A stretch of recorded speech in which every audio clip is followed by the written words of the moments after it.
The views and opinions expressed by a participant on this program do not necessarily reflect or represent the views or opinions of West Liberty University or WLU-TV 14.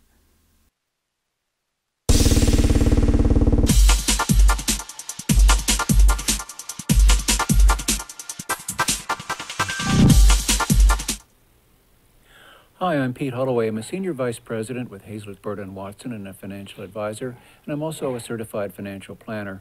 And as always, it's my great pleasure to welcome you to On Money. Today, I've got two special guests with me. On my right, Charles Clement, who is the state senator representing the 2nd District of West Virginia. On my left, Bob Miller, who is the president of the Marshall County Commission. Senator Clements was born in Huntington, grew up in Madison, West Virginia, graduated from Scott High, and has an A.B. in math from West Virginia University. He ran Clements Oil in New Martinsville and is currently director of the I-68 Authority. He was in the West Virginia House from 1994 through 98 and was appointed to the Senate to replace Kenneth Leonhardt, who went on to become Agriculture Commissioner. He has 2 children and 4 grandchildren. Bob Miller has been with the Marshall County Commission for 6 years. A Wheeling native, he went to John Marshall and got his B.S. in Administrative Services from West Liberty University. He's the owner of PB Sterling Products.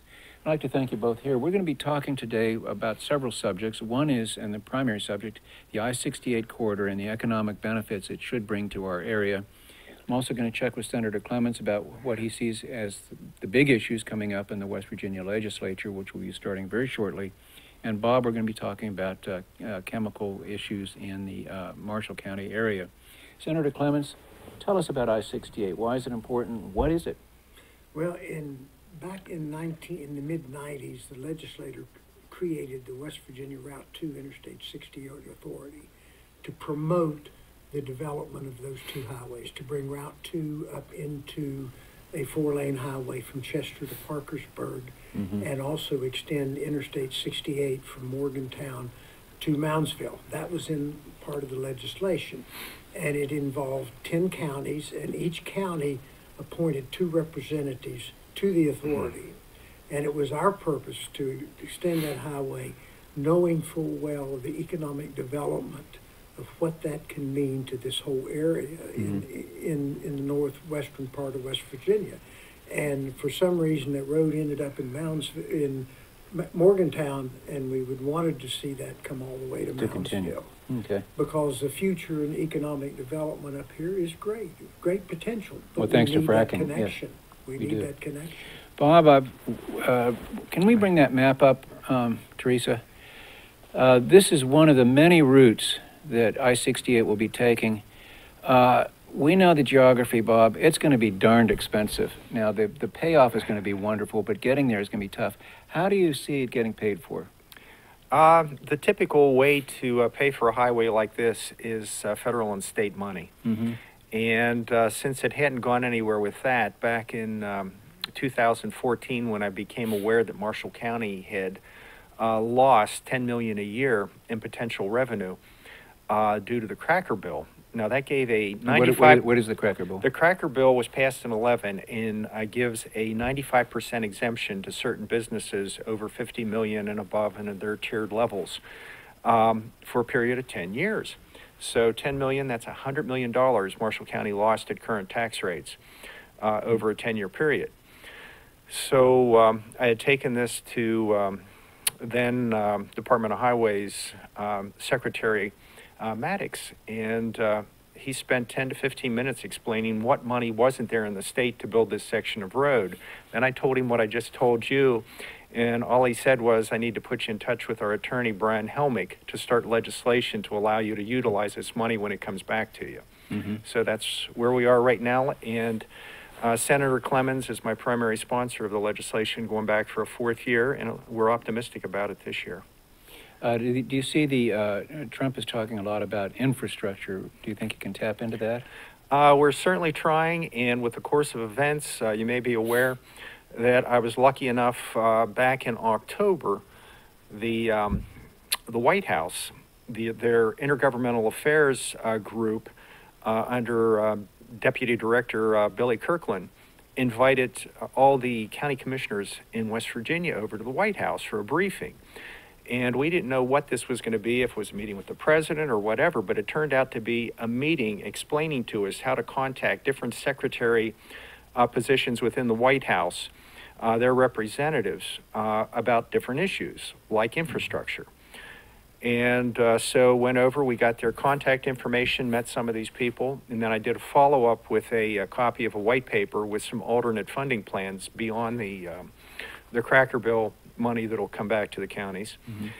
And they liked it, and so had another meeting then with Deputy Director Kirkland back in on December 8th.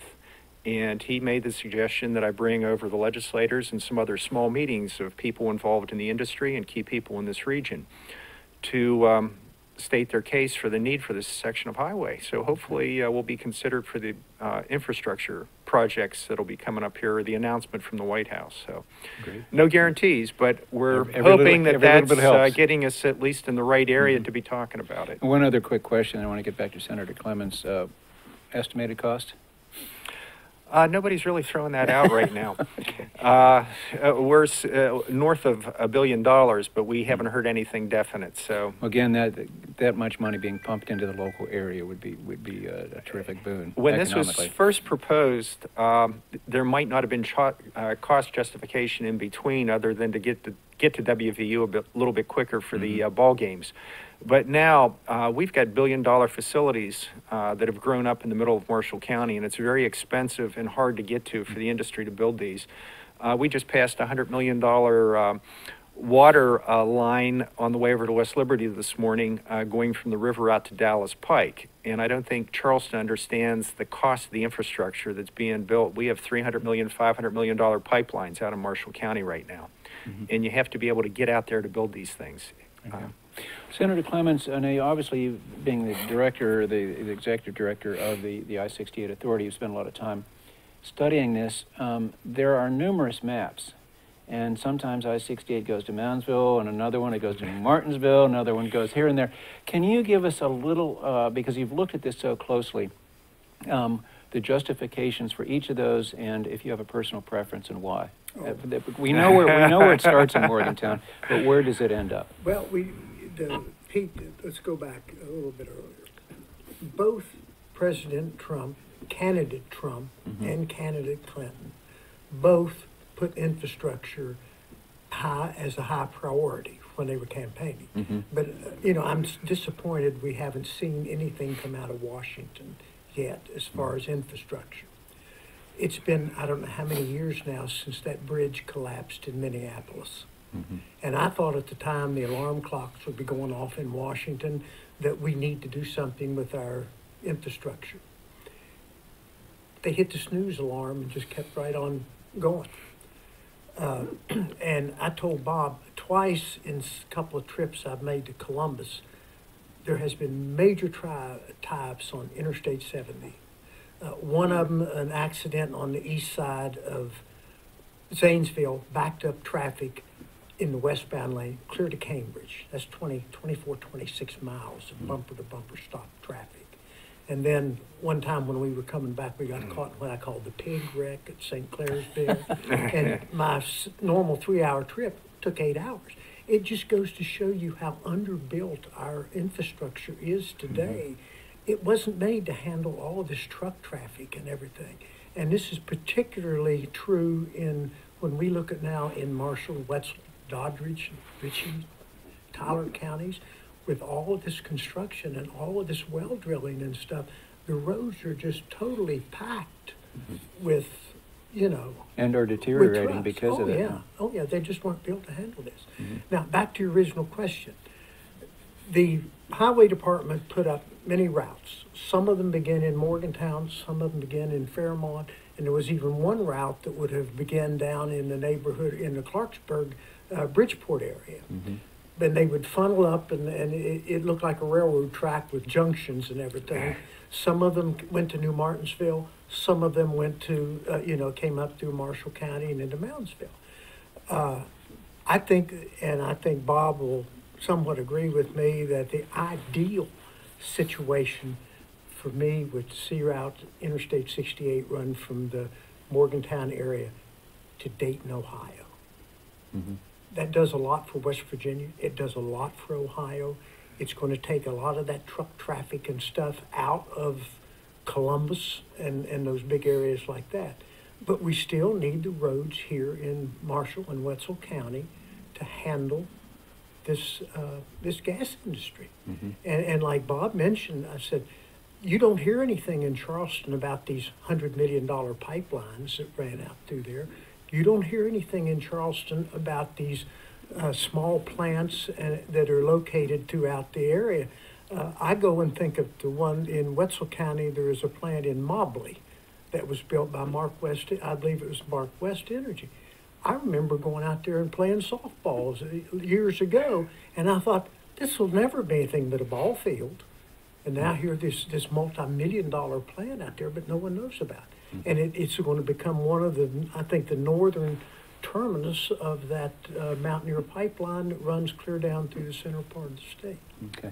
So you're actually picturing this because, when I was thinking about this, I thought it would stop in one of the cities, New Martinsville, Moundsville, or somewhere in between, and either they'd take Ohio 7 north to 70 or Route 2 up to 70, but you're talking just punching right on through. Oh, I think it should because, like I said, 70 can't handle what they've got today. Like I said, how would you like to be stuck in 26 miles of bumper-to-bumper traffic? And they said that accident happened at 11:30 in the morning, and they didn't get that road open until 6 o'clock. And you know that it was at least 9 o'clock before traffic was back to normal. Yeah. And if you're a trucker, an 18-wheeler, I was going to say that plays look havoc what that's going to cost you. Well, the original plans that Senator Clements was talking about, they extended over into Ohio, at least to I-77 south of Cambridge to join in. So this wasn't just to Moundsville or New Martinsville. Okay. It was punching on through at least that far to have an interstate to tie into to take it up to 70. Now, you all have been in communication with Ohio. Ohio's looking for. Yeah, in 2015, I approached Governor Kasich in relation to PTT Global Chemical that is currently looking at a site across from Moundsville. And the terminus at this point with the route that we had up on the screen is literally on the other side of the Moundsville Bridge. That's the I-68 bridge. But that is basically from there it would extend over to 77. So I contacted his office. He put me in touch with Jobs Ohio and Matt Sobalski that is doing the negotiations. And they were unaware that went on over there originally. So I was invited over to the signing back on September 3rd of 15 when Chairman Siminapong Pungmin Chow came in to sign that agreement for $100 million. And now I understand they're north of $200 million on the investment there. So I'm very optimistic about that, but it's a regional thing. I know I'm a county commissioner, but we have to think regionally. You must, yeah. We all benefit if our neighbors benefit with this. We have to build it together. One other quick question, and again, the maps that show all the different things. The terrain is West Virginia. Will you be attempting to follow former railroads or railroad tracks or 250 or other roads, or are you just going to kind of carve out mountains? Because that's well, this will be up to the designers basically, but from what I've heard, it's common that they use hillsides these days because you disturb fewer houses and things like that, and follow valleys, and as you say, railroads or whatever are likely, but nothing's in concrete at this point. It's very fluid at this point as to what would happen. And as Charles had said, why we have this route, because with the Cracker Bill, Marshall County can only help the funding if it's within Marshall County. And if it would go just through Wetzel County directly west, then hopefully Wetzel County would pick up the ball and would benefit us all either location.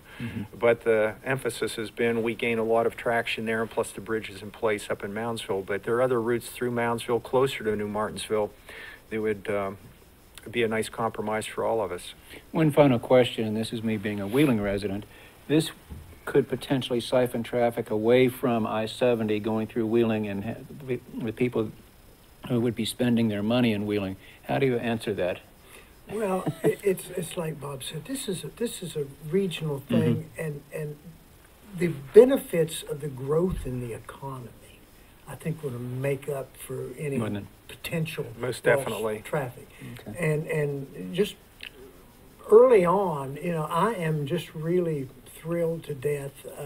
I'm an infrastructure person, and when this road bond issue passed with 70% plus, I mean, I was just thrilled. It just shows people need this. They understand the importance of it and what it can do to West Virginia to improve our economy. Now, when they build this first section of Route 2 that they're talking about, that will give a 4-lane highway all the way from Proctor to I-70 west of the tunnel.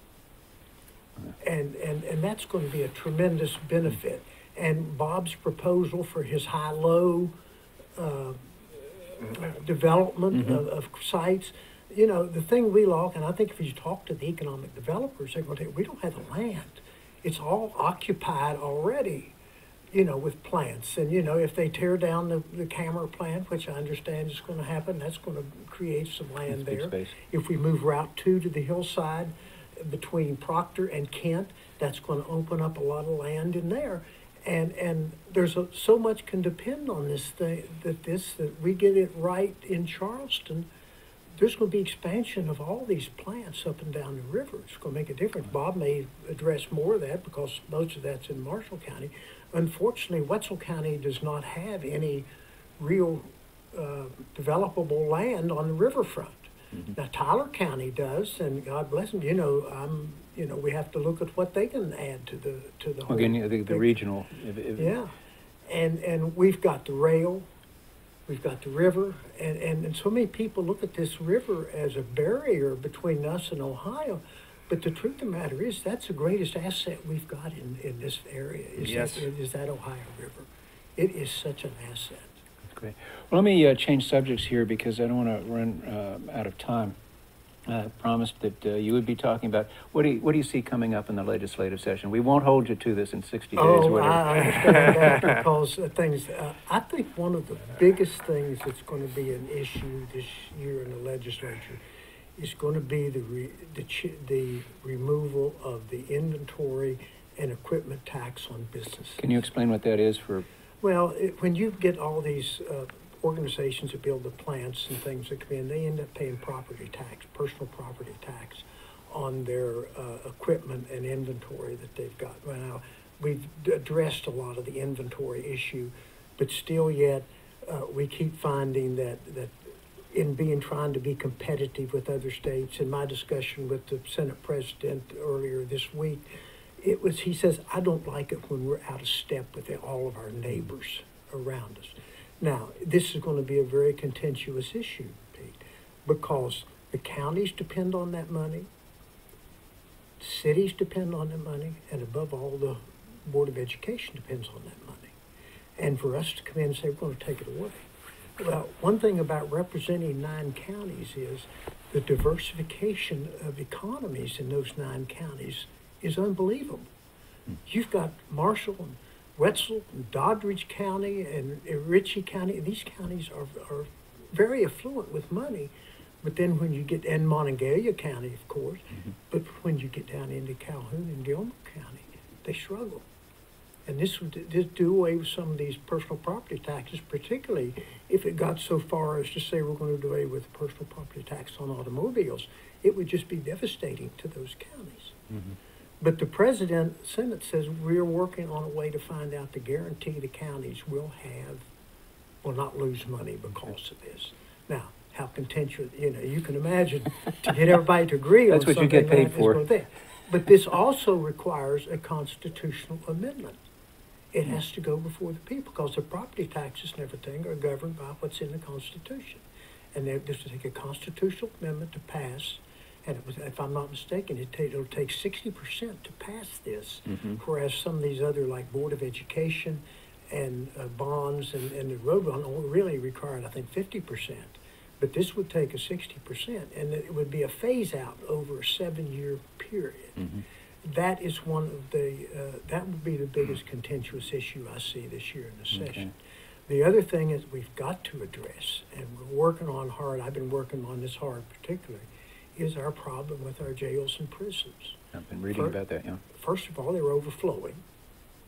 And all due, got to respect to Commissioner or Senator Miller, who recently resigned to go to work in the governor's office, he said every time that you increase the penalties, you've got to remember that it's going to put a burden of cost on running our jails and prisons, and pretty soon we're going to have to build more of them.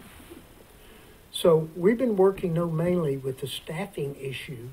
If you are a new person being hired as a prison or regional jail corrections officer, you're only making $23,000. I saw that in the paper. It was and compared to the other states, it's just It's not very good. It's a scandal. Plus, if you've got 2 children, Mm-hmm. you're on food stamps and chips. And it's not a Yeah, it's a bad situation. because So- it's a tough job Oh, yeah.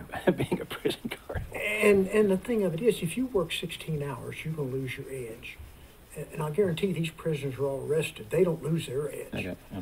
So, and you see every now and then, I think I saw something on the internet today where there was one of the guards got beat up by somebody in one of the jails or prisons just this week. Well, we'll again in 60 days. I'll call you back and Call me back, And and we'll talk about it. I've got a whole list of, things that we're looking at. And I may have you or you and some other politicians in the interim to talk about these issues because it does impact us. Right, and the other thing is looking at getting free technical education through our community colleges Mhm. for people. I found out that we have lost the demand right now for technical skill in areas like welding, plumbing, HVAC and stuff. We don't have it. And so many of the counties have done away with their vocational training. And I know when I look at Wetzel County, they depend on sending their students down to St. Mary's to the school down there, which serves Wetzel, Tyler, Pleasance, and Ritchie counties at the OVTMI. And the problem with that is it takes bus time. We've got these kids out of school, getting them down there. So a lot of people don't take these technical trainings, and it's wide open. for Well, it's people also to it's skip. also very lucrative once they've graduated. Oh, yeah. Yes. Bob, let me switch over to you. We've been talking about what's been going on as because of the oil and gas. What do you see happening? These numbers are astonishing. Williams spent $7 billion in Marshall County alone. Yes. This is nothing to sniff about. Tell us what you see happening or that you can talk about, because I'm sure you're aware of some things that are in Well, that's negotiation. true. I've noticed in Charleston that since I took the legislation down here down there in 15, that they talk about some great companies in West Virginia, like Macy's, that's come in, $500 million facility in the Eastern Panhandle distribution. Procter & Gamble's building a facility over there. Toyota, great companies. But $500 million, I think Toyota's up to about $2 billion in total assets. They have no comprehension what's going on up here, it seems like. That how much of that's going to be going down and funding projects in Bluefield and Beckley and Huntington and Charleston and on and on.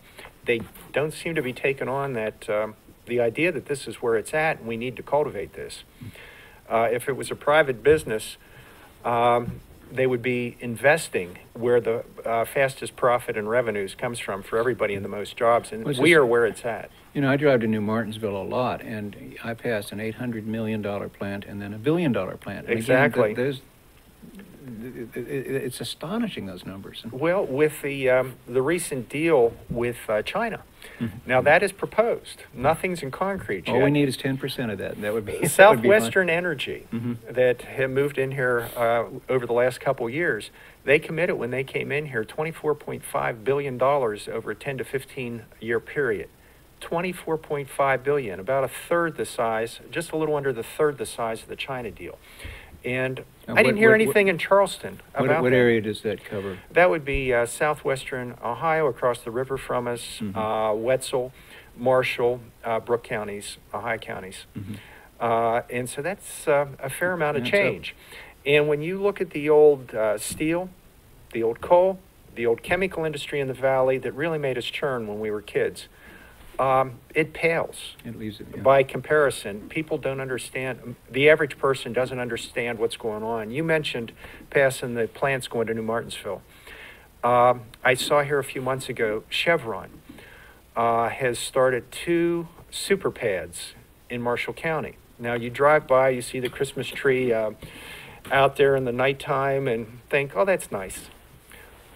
Each well on average, and it seems to be a rule of thumb with all the conferences I go what's to. a super pad? A super pad, I'm going to go into and tell okay. you about that. And basically, pads have done maybe 16, up to 16 wells per pad. Mm-hmm. Now, the rule of thumb is about 5 million per well drug sunk per pad.